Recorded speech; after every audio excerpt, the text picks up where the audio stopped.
dans le livre des Actes des Apôtres, le 13e chapitre, nous lirons du 1er au 3e verset. Le Nouveau Testament, le livre des Actes des Apôtres, chapitre 13, du 1er au 3e verset. Si nous y sommes, lisons au nom de Jésus. Il y avait alors à Antioche, j'ai la version Semeur, dans l'église qui se trouvait là, des prophètes et des enseignants. Barnabas, Siméon surnommé le Noir, Lysius, originaire de Cyrène, Manaën, qui avait été élevé avec Hérode le gouverneur, et Saul. Un jour qu'ils adoraient ensemble le Seigneur et qu'ils jeûnaient, le Saint-Esprit leur dit: mettez à part pour moi Barnabas et Saul pour l'œuvre à laquelle je les ai appelés. Alors, après avoir jeûné et prié, ils leur imposèrent les mains et les laissèrent partir. C'est la parole du Seigneur.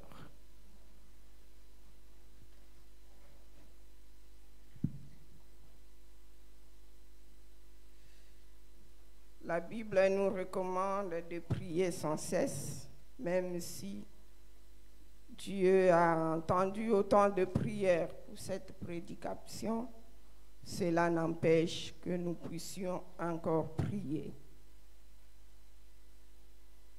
Seigneur Tout-Puissant, tu nous rassembles en ces lieux, nous, tes enfants, parce que tu veux nous instruire.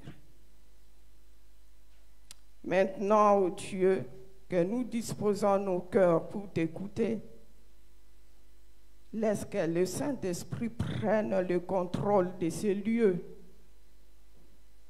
et qu'il anéantisse tout esprit qui ne confesse pas ta Seigneurie. Qu'il prépare nos cœurs et qu'il fasse à ce que cette parole pénètre nos cœurs, demeure en nous et produise des fruits au nom de Jésus. Amen. Amen. Pour ceux qui viennent d'entrer, alors que nous avons déjà lu la parole de Dieu, nous avons lu dans le Nouveau Testament, dans le livre des Actes des Apôtres, le 13e chapitre, du 1er au 3e verset. Là, la parole de Dieu nous dit: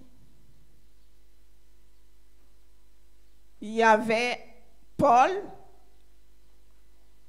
qui a reçu la mission d'aller vers les terres païennes, arrive à Antioche.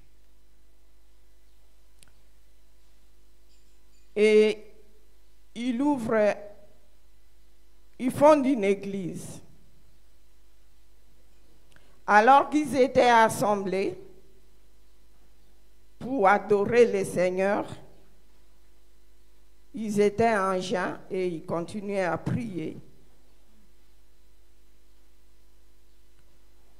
Le Saint-Esprit parle à l'église et donne un ordre de mettre à part Paul et Barnabas pour une mission spécifique.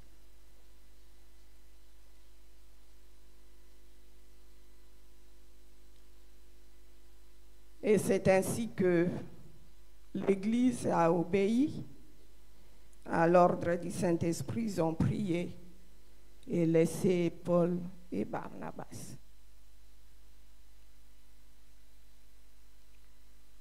Il s'agit de la mise à part pour l'accomplissement de la mission. Et nous tous, nous sommes aussi des mises à part pour la mission.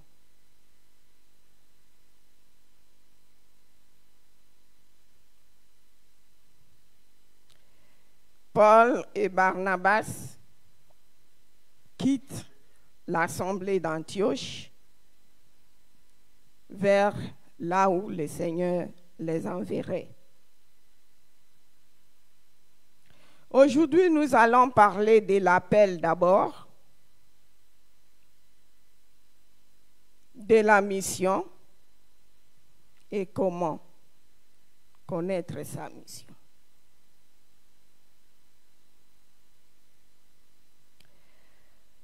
Tels sont les points que nous allons développer aujourd'hui par la grâce de Dieu. Parlons d'abord de l'appel. Je ne sais pas si chacun de nous ici sait qu'il est appelé par Dieu.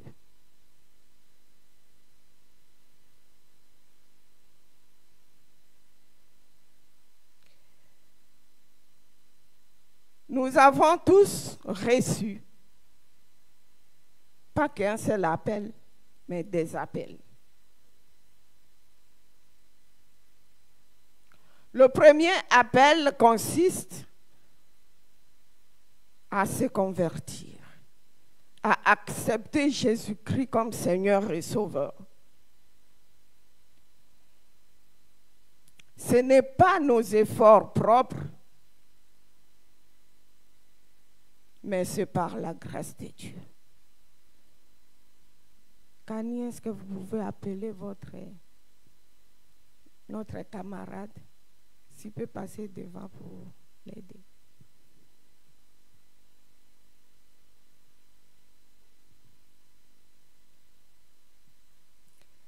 Chacun de nous a reçu, a senti un appel de la part du Saint-Esprit, lui qui opère des conversions pour accepter Jésus le Christ, parce qu'il y a beaucoup de Jésus, comme son Seigneur et son Sauveur. Et accepter le baptême public, confesser sa foi publiquement par les eaux de baptême. Le deuxième appel est celui de servir dans une assemblée. Tout chrétien est appelé à servir à l'Église. Je ne sais pas. Est-ce que nous tous, qui avons répondu oui à la conversion, continuons à répondre oui au service de l'Église?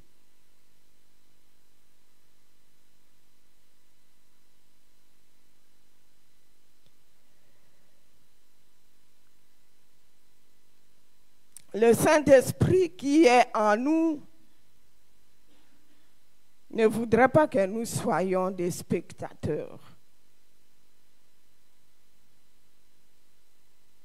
ou des inspecteurs qui évaluent chaque culte à la sortie. Aujourd'hui, vraiment, c'est culte aujourd'hui.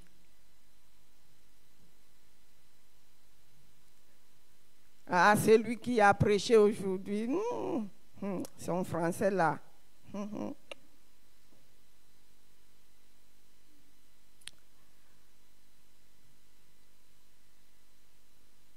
Nous sommes tous appelés à servir dans l'Église. Il y a autant de ministères qui devaient avoir autant de serviteurs. Notre Église a besoin de beaucoup de choses.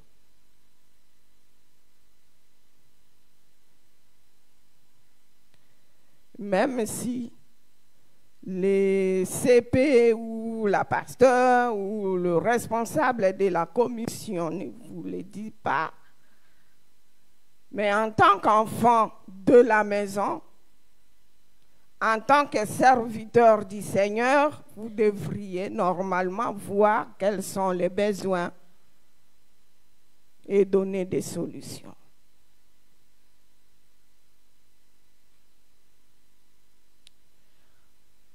Enfin, un troisième appel, c'est celui de connaître ma mission spécifique. Parce que tu as reçu du Saint-Esprit un don spécial, un don particulier. Ton don n'est pas le mien, tout comme mon don n'est pas le tien. C'est-à-dire que chacun a une mission spéciale, spécifique à accomplir au sein de l'Assemblée.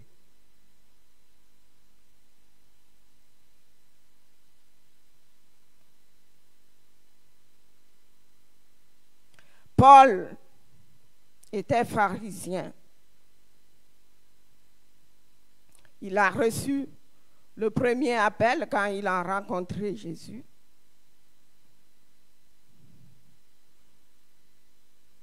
Il est maintenant entré au rang des apôtres et servait Dieu dans l'assemblée généralement. Et de là, Dieu le tire du général au particulier. Il reçoit une mission spécifique.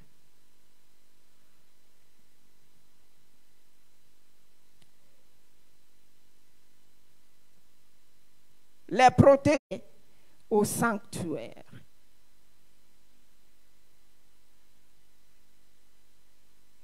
La mission.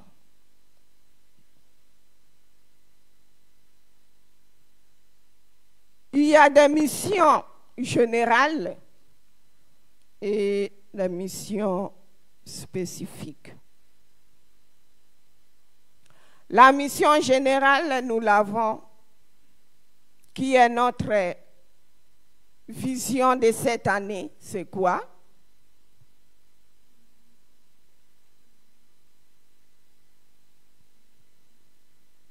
Parlez à haute voix. Quelle est notre vision de cette année?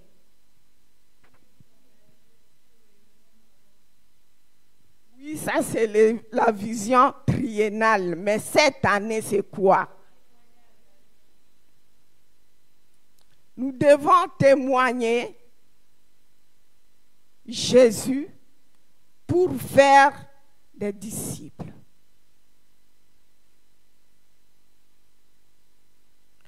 C'est ça notre vision. Et j'ai peur. Je crains que vous l'ignoriez. Parce que si vous l'ignorez, vous ne saurez pas l'accomplir.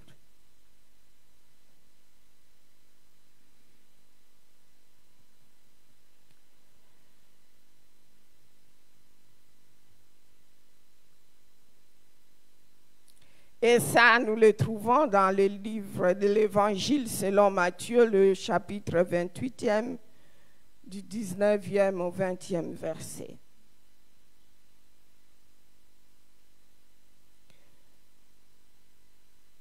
Nous sommes tous appelés à témoigner Jésus où que nous soyons pour faire d'autres disciples.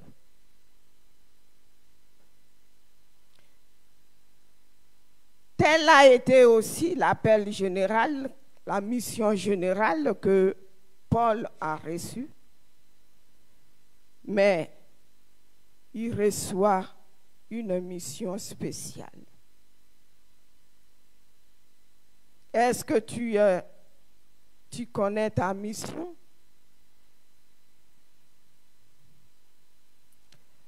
Où tu t'attends? 19 à 20.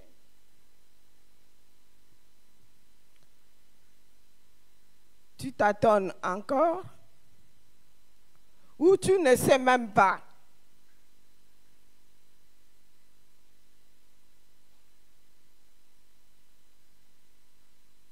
Donc, en dehors de la mission générale que nous avons, nous tous, chacun, je dis bien chacun, le texte que nous avons lu nous a montré qu'il y avait autant de prophètes et d'enseignants, mais seuls Paul et Barnabas ont reçu cette mission.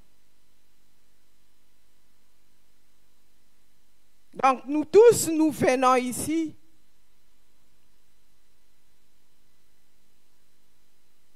il y a autant de commissions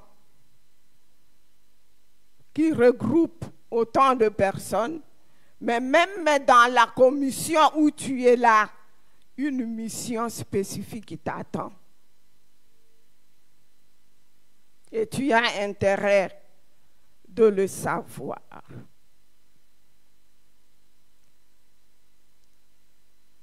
Comment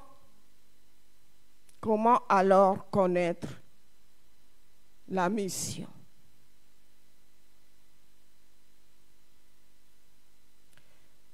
La première des choses à savoir, c'est que Dieu qui nous appelle et qui nous envoie, c'est lui et lui seul qui pourra te faire connaître ta mission.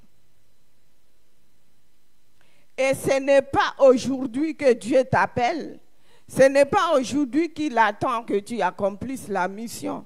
Il te connaissait avant que tu ne sois né. Jérémie 1:5.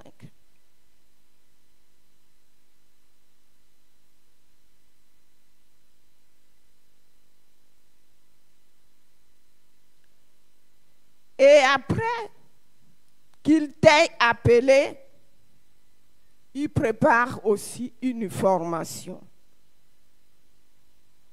adéquate et spécifique pour que tu accomplisses cette mission spécifique. Vous allez m'excuser d'insister sur le mot spécifique. Parce que très souvent, nous les chrétiens, nous aimerions toujours rester dans la foule, dans la mêlée, alors qu'il y a d'autres missions qui traînent.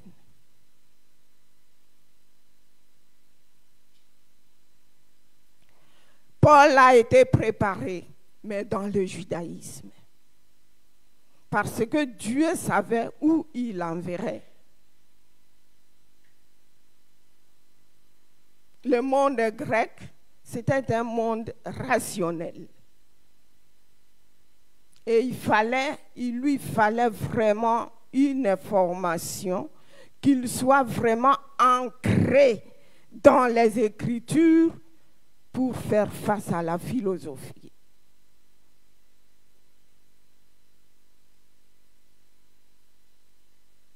Et c'est comme ça qu'il a été formé dans la meilleure école juive de l'époque, l'école de Gamaliel. Et il est sorti docteur de la loi, érudit juif. Et quand l'heure est arrivée, Jésus l'a appelé pour aller affronter la philosophie grecque. Toi et moi, de même, nous sommes appelés et formés aussi. Ne pensez pas que la formation académique que vous suivez ici au Maroc, n'est réservé que pour les travaux séculiers, non. C'est une préparation que Dieu fait et il attend des résultats.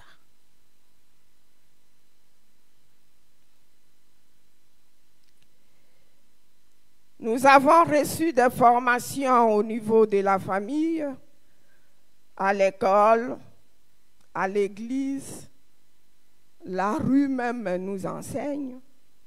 Notre environnement, notre entourage, tout cela, ce sont des lieux de formation.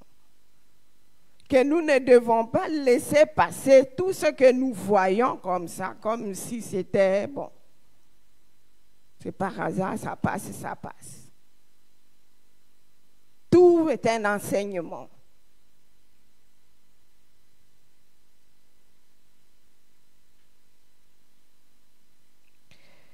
Le dimanche passé, nous avons dit que même nos échecs doivent servir de leçon pour nous. Pourquoi ça m'est arrivé?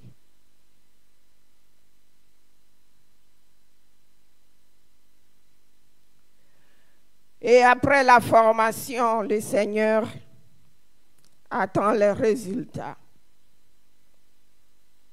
Pour Paul, il a été formé, il est envoyé et il a fourni les résultats.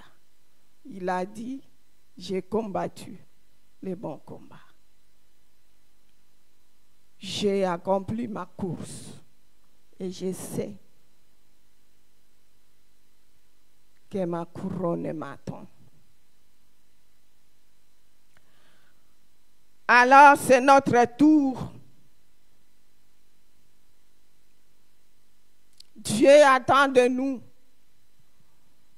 Est-ce que nous avons ici des financiers qui font la formation sur la finance? Les financiers, laisse ta main levée. Hein? Il n'y a que 2. Wow.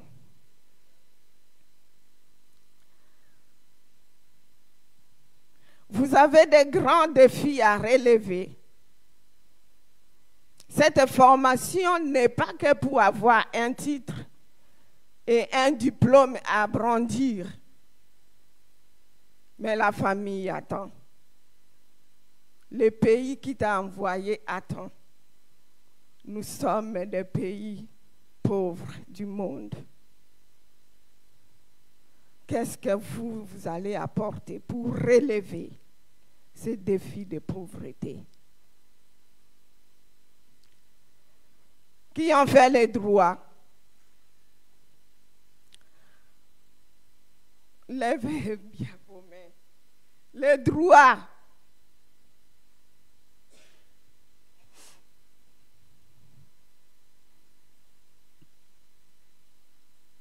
Est-ce que vous vous préparez pour défendre les causes de l'Église? Vous connaissez même les droits et les devoirs de l'Église face au gouvernement qui nous accueille, marocain.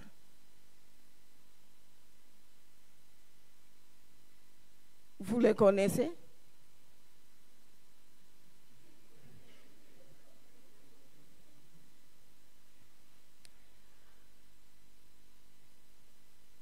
Les corps médicaux sont là,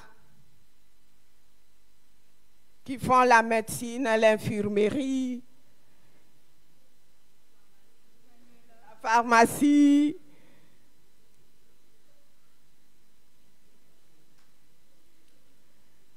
Quelle est votre devise? La devise de la médecine, c'est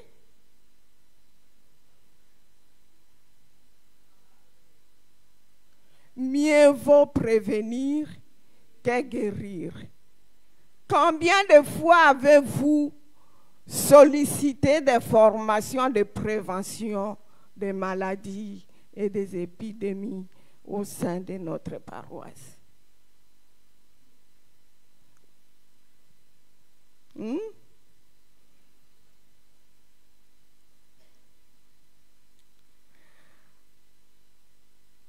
Les ressources humaines.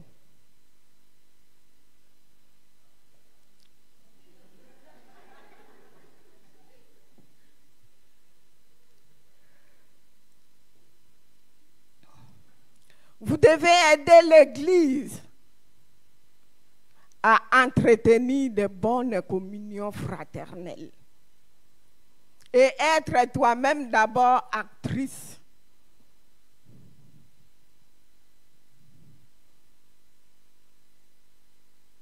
Comment résoudre des conflits qui surgissent au niveau de l'Église tout en gardant la fraternité. Parce que nous savons que les conflits sont inhérents dans toute relation humaine. Mais les ressources humaines sont capables de résoudre en toute fraternité tout conflit qui peut surgir.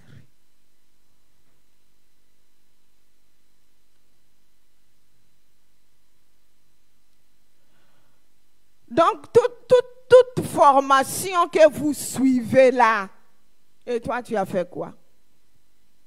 Samuel là.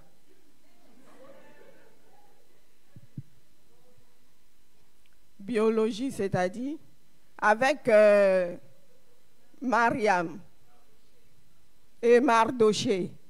Aïe. Nous avons ces grands terrains ici.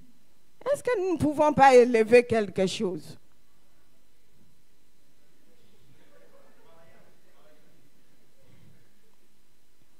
Et vous aussi? Et vous, vous faites quoi? Vous. Alors, associez-vous. L'Église a besoin de l'argent. Si on élève les poules, les canards, même des moutons, en cas de besoin, on vend. En cas de cérémonie, au lieu d'aller donner l'argent,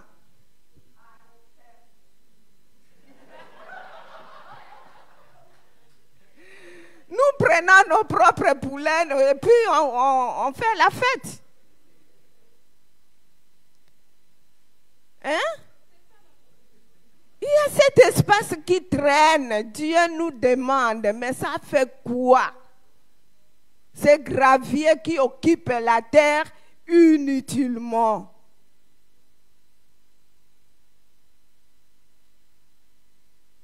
Vous voulez qu'on entende que les partenaires nous envoient de l'argent?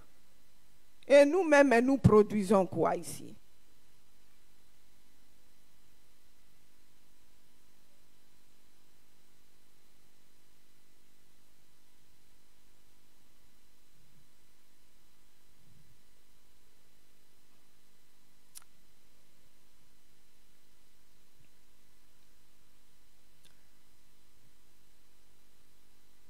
Tous les dons que nous recevons doivent être utiles à l'Église. 1 Corinthiens 12, 7, si vous pouvez projeter ça.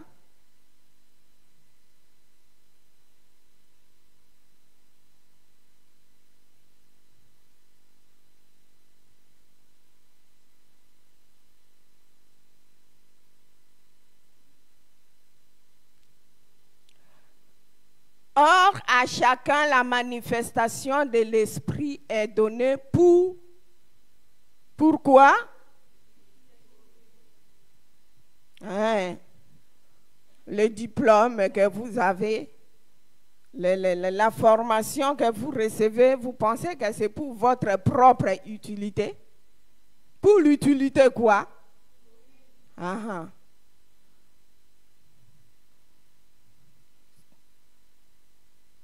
L'Église. Attends.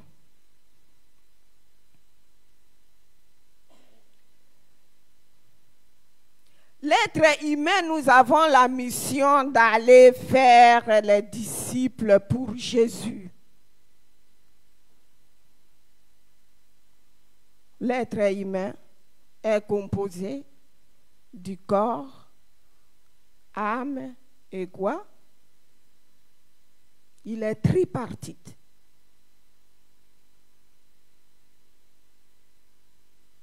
Et chacun de nous,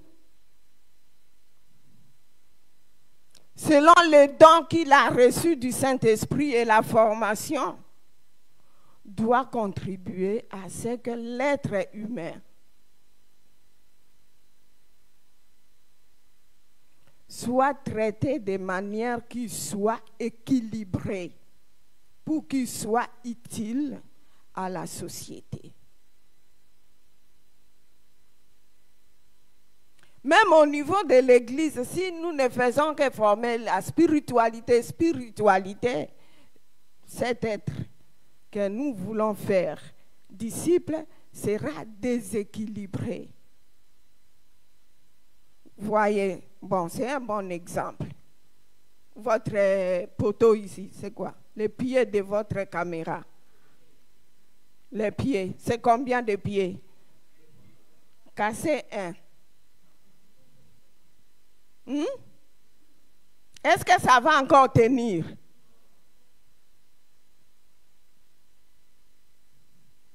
C'est ça, l'être humain. Il faut chercher à ce que tous les 3 pieds soient équilibrés, aient la même taille pour que la position soit fixe et que ça produise le résultat que nous attendons. Si on ne forme que le spirituel et l'homme ne fait que prier, gêner, chanter, tout. À un moment donné, il sera malnutri physiquement parce que beaucoup d'éléments manquent, parce qu'il ne mange pas bien.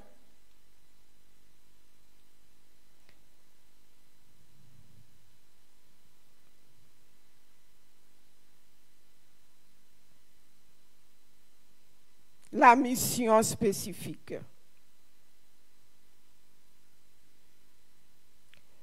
Ce n'est pas seulement l'Église, je l'avais dit autrefois ici, forme l'être humain dans toute son entièreté. Et nous avons besoin de vos expertises, vous là, des cadres universitaires. Il n'y a pas d'autre cadre que vous. Hein? Des études doctorales, ça c'est autre chose. Mais au moins vous avez atteint le plafond des études. Alors nous vous attendons. Votre participation pour le progrès de cette Église, votre participation pour que chacun de nous ici soit un être complet, équilibré et accompli.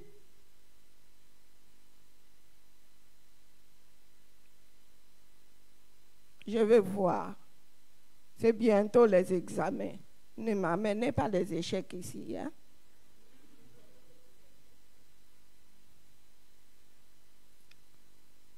Oui, on a étudié l'excellence. Celui qui va témoigner doit être un modèle pour tout le monde. Et si tu échoues et tu dis à chacun, viens, Jésus donne des succès. Il te dira, mais comment tu as échoué?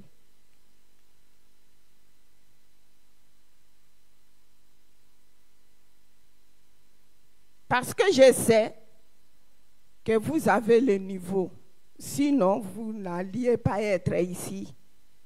Vous avez le niveau. Si vous échouez, c'est par négligence. Et maudit. Là aussi, dans la formation, vous êtes dans la formation de Dieu. C'est lui qui vous envoie là-bas. et c'est lui qui prend les études en négligence, il pêche contre Dieu. Tout ce que vous faites, il y a ceux qui, les fonctionnaires, levez un peu vos mains. De n'importe quel travail que vous faites, privé ou... Levez vos mains, je vais vous voir. Je vous connais, ne vous cachez pas. Je vous connais, levez les mains.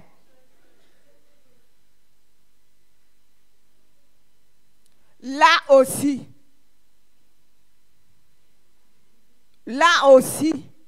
vous êtes des témoins de Dieu. Et vous devez être excellents. De tous les autres ouvriers, vous méritez d'être des excellents ouvriers. Là où vous travaillez. Parce que vous êtes les enfants de Dieu. Tel père, tel fils.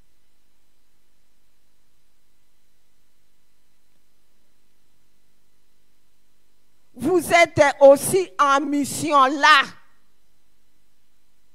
Là aussi, vous êtes en mission.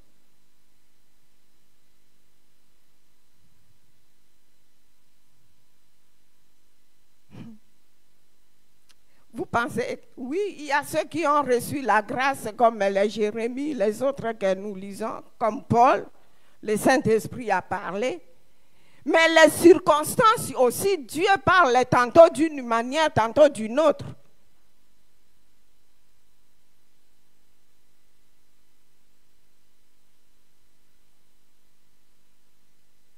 Le fait que vous avez postulé plusieurs personnes et qu'on te retient toi là,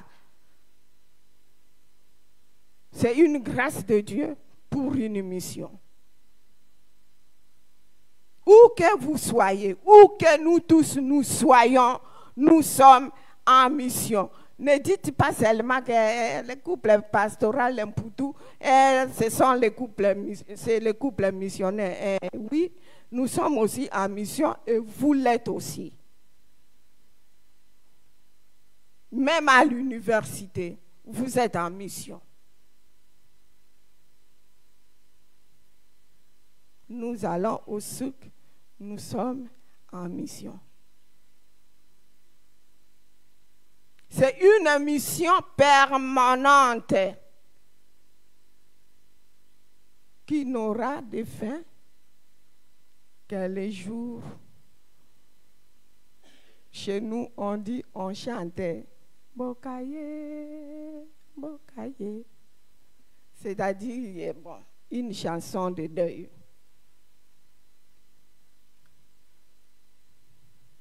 Seulement ce jour-là que la mission va s'arrêter.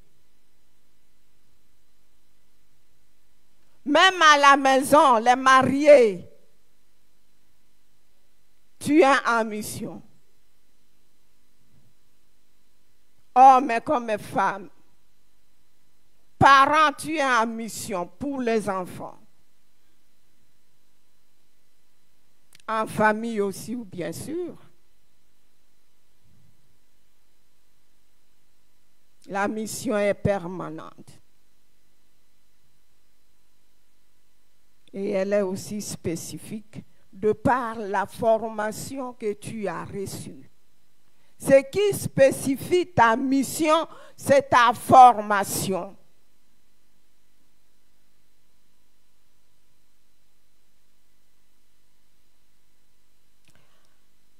Mettons donc au profit des autres ce que Dieu a mis en nous. Cette intelligence, cette richesse intellectuelle qui est en nous, mettons-le à profit des autres et de l'Église, de la famille, de mon entourage. Demandez-vous de temps en temps en quoi ma formation profite-t-elle à mon entourage, à ma famille, à mon Église. 2 Timothée 3, 16 à 17.